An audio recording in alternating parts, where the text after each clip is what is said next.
பாஜகவின் இரண்டாம் கட்ட வேட்பாளர் பட்டியல் தற்சமயம் வெளியானது. 15 வேட்பாளர்கள் அடங்கிய இரண்டாம் கட்ட வேட்பாளர் பட்டியல் தற்சமயம் வெளியானது.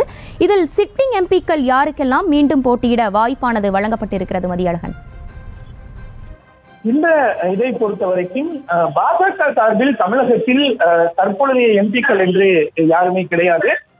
கடந்த முறை 2019ஆம் ஆண்டு மக்களவை தேர்தலில் அதிமுக கூட்டணியில் இடம்பெற்றிருந்த பாஜக மொத்தம் 5 தொகுதிகளில் போட்டியிட்டு இருந்தது. 5 தொகுதிகளிலுமே பாஜகவிற்கு வெற்றி வாய்ப்பு கிடைக்கவில்லை. இந்த நிலையில் இந்த முறை பாஜக கூட்டணியிலிருந்து அதிமுக வெளியில் வந்து தனியாக போட்டியிடுகிறது. எனவே பாரதிய ஜனதா தலைமையில் தான் இந்த முறை கூட்டணி உருவாகி இருக்கிறது. எனவே பாஜகவை பொறுத்த வரைக்கும் கடந்த தேர்தலில் சிட்டிங் எம்பிக்கள் வெற்றி பெற்றவர்கள் யாருமே கிடையாது. கடந்த முறை பாஜக சார்பில் போட்டியிட்ட அனைவருமே வெற்றி வாய்ப்பு இழந்தவர்கள். பொன் ராதாகிருஷ்ணன், தமிழிசை, நயினார் நாகேந்திரன் உள்ளிட்ட அனைவருமே வெற்றி வாய்ப்பு இழந்தவர்கள் தான். எனவே இந்த முறை போட்டியிட இருப்பவர்கள் பாஜகவிற்கும் சரி தமிழகத்திற்கும் சரி நன்கு பரிச்சயமானவர்களாக இருந்தாலும் கூட இவர்களை யாருமே சிட்டிங் எம்பிக்கள் கிடையாது. பொன் ராதாகிருஷ்ணனை பொறுத்த வரைக்கும் அவர் முன்னாள் எம்பியாக இருக்கிறார். அதே போல நயினார் நாகேந்திரனை பொறுத்த வரைக்கும் சட்டமன்ற உறுப்பினராக இருக்கிறார்.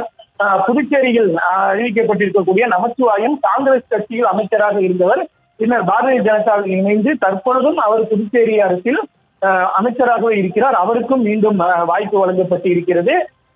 பாஜகவினுடைய தற்போதைய பட்டியலை பொறுத்த வரைக்கும் சிட்டிங் எம்பிக்களில் சிட்டிங் எம்எல்ஏக்களுக்கு வாய்ப்பு அளிக்கப்பட்டு இருக்கிறது. அந்த வகையில் தான் நயினார் நாகேந்திரன், நமச்சிவாயம் உள்ளிட்டோருக்கு வாய்ப்புகள் அளிக்கப்பட்டு இருக்கிறது.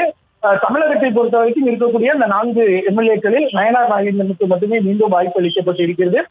பொன் ராதாகிருஷ்ணனை பொறுத்த வரைக்கும் அவர் கன்னியாகுமரி தொகுதியில் இருந்து பலமுறை எம்பியாக இருந்திருக்கிறார். மத்திய இணையமைச்சராகவும் இருந்திருக்கிறார். தமிழிசையை பொறுத்த வரைக்கும் கடந்த முறை தூத்துக்குடி தொகுதியில் போட்டியிட்டு வெற்றி வாய்ப்பை இழந்தவர். இந்த முறை அவர் தென் சென்னை தொகுதியில் போட்டியிடுகிறார். நயினார் நாகேந்திரனை பொறுத்த வரைக்கும் அவர் திருநெல்வேலி மாவட்டத்துக்காரர். அவர் தனது சொந்த மாவட்டத்திலேயே போட்டியிடுகிறார். அதே போல இன்று வெளியாகி இருக்கக்கூடிய பட்டியலை பொறுத்த வரைக்கும் ஏபி முருகானந்தம் கோயம்புத்தூரை சேர்ந்தவர். அவர் திருப்பூர் தொகுதியில் போட்டியிடுகிறார். அதே போல கரூர் மாவட்டத்தை சேர்ந்த பாஜக தமிழக தலைவர் அண்ணாமலை கோவையில் போட்டியிடுகிறார். இது போன்று அதாவது மாவட்டங்கள் மாறி சொந்த மாவட்டத்தை விட்டு அண்டை மாவட்டத்தில் போட்டியிடக்கூடிய சூழலும் பாஜகவில் இருக்கிறது. பாஜகவை பொறுத்தவரையும் தமிழகத்தில் இருக்கக்கூடிய அவர்களுக்கான வெளியில் தெரியக்கூடிய முதல் கட்ட 2ஆம் கட்ட தலைவர்களை பெரும்பாலும் போட்டியில் பாஜக மேலிடம் இறக்கி இருக்கிறது.